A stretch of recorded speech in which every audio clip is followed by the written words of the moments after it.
Welcome to C-Level Leadership. I'm Darren Mel. I'm not a CEO, and that's the point. These conversations are about leading from the middle, where trust, empathy, and real work actually happen.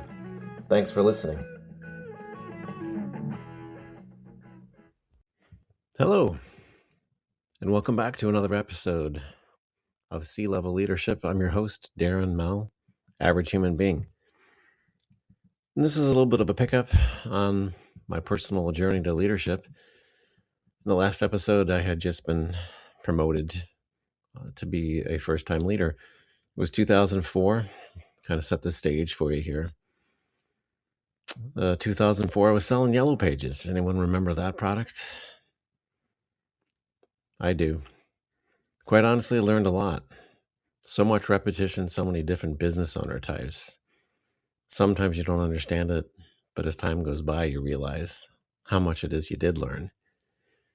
I had been in sales since the beginning of 2000, and had gravitated over to the big telco company where I started as an inside sales rep.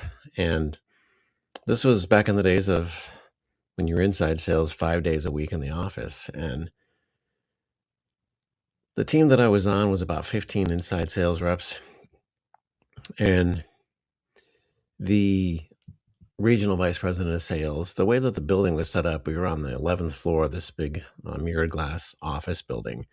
And they had all the cubes along the window, which was a nice view, but you really couldn't, you had to walk past everybody's cube no matter what direction you went in. And I wasn't really sure what I was going to do. Like I said, as a leader, I had concepts of a plan. I love that line, but nothing written down. And I would help out a lot of the other inside sales reps if my manager was off. And the only way you could coach and listen in is you had to wheel your chair next to their cube. And this is back in the days of full-size cubes. And plug a splitter in so that you could listen to them on the phone and coach them. And so sometimes I would do that. And I remember the regional vice president said that I was the only one that coached reps, and I wasn't even a manager at that point. So they came up to me after the one manager had resigned, and I wasn't even thinking about leadership. It wasn't anything I was destined to do. And I had nothing really written down. But they promoted me, and which is not easy. It was going to be the same team I was already on. So now you go from a team that you're coworkers with, trying to hit your sales quotas, to now they report to you. I don't know. Sometimes you look back at it like, where did this come from? I'm not even entirely sure. But instead of coming up with a plan, I went around and I asked as many salespeople as possible. I said, hey, what do you hate that your leaders do? What demotivates you? What are the things? Because I wasn't sure exactly what I was going to do. But I knew that if I just didn't do the things that other leaders did, I should be okay. And so my leadership plan was that it didn't start with so much in the way of authority. It started with listening. I said, what do you hate? What do you not like that they do? And anyone that knows me knows I've talked about this before, but when you're a sales leader, barking at your employees to sell more because you can't pay your mortgage, that was an easy one to add to the list of what not to do. And it sounds funny now, and you're like, wow, I can't believe somebody would say that, but I didn't make this up. I heard it because I was in an office and the cubes were wide open, and I could hear the other managers of how they led and what they said.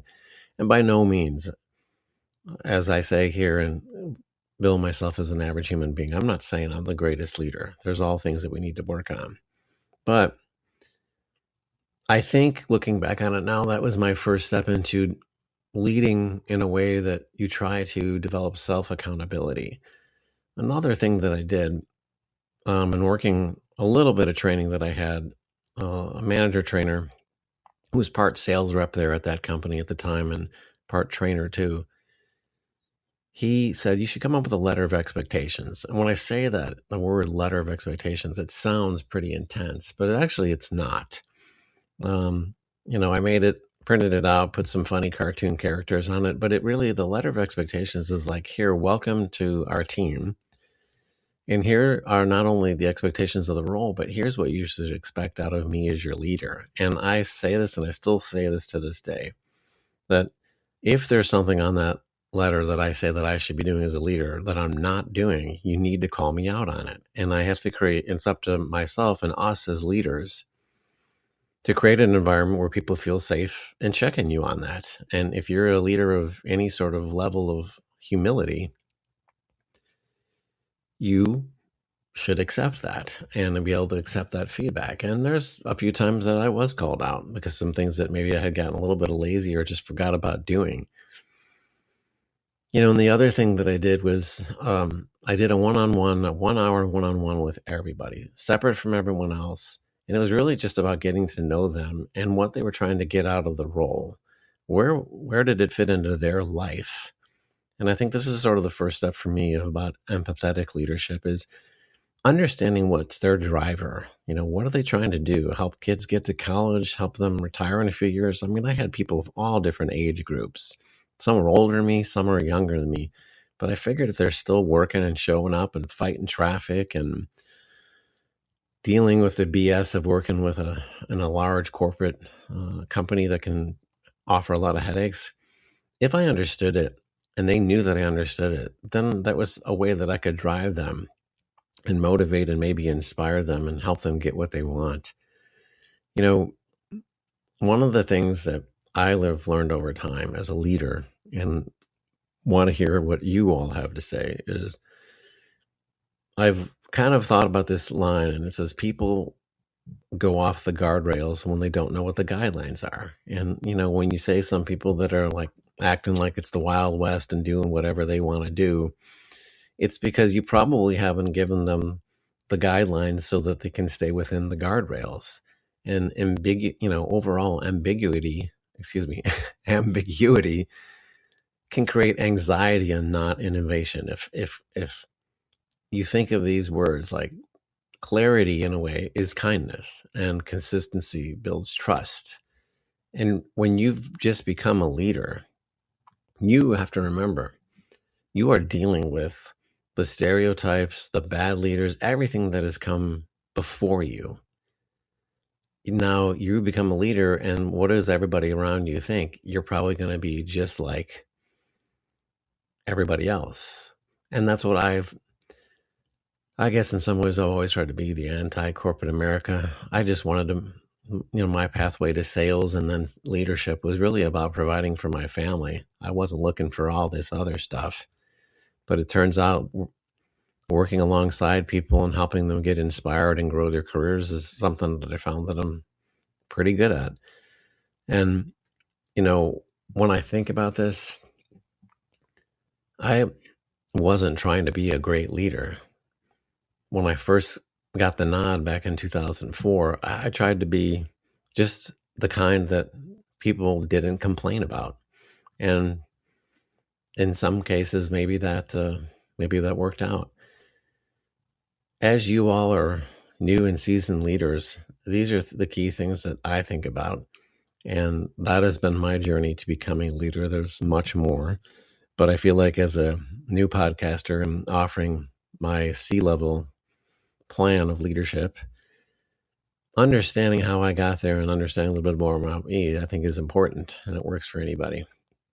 And that is all for today in this episode. I appreciate you listening, and I truly hope that this is helping you, and I would love to hear from you all. And I will end with this question for you to think about this and even put it in the comments. Here's a couple thoughts for those of you that have been leaders. 1, what was the first thing you promised yourself you wouldn't do when you became a leader? And then 2, did you have a leadership plan when you were first promoted, or did you figure it out in real time like most of us? I'd love to hear from you. My name is Darren Mell, Average Human Being. Thank you for listening. Have a great day. This has been C-Level Leadership with Darren Mell, Average Human Being. Thanks for listening.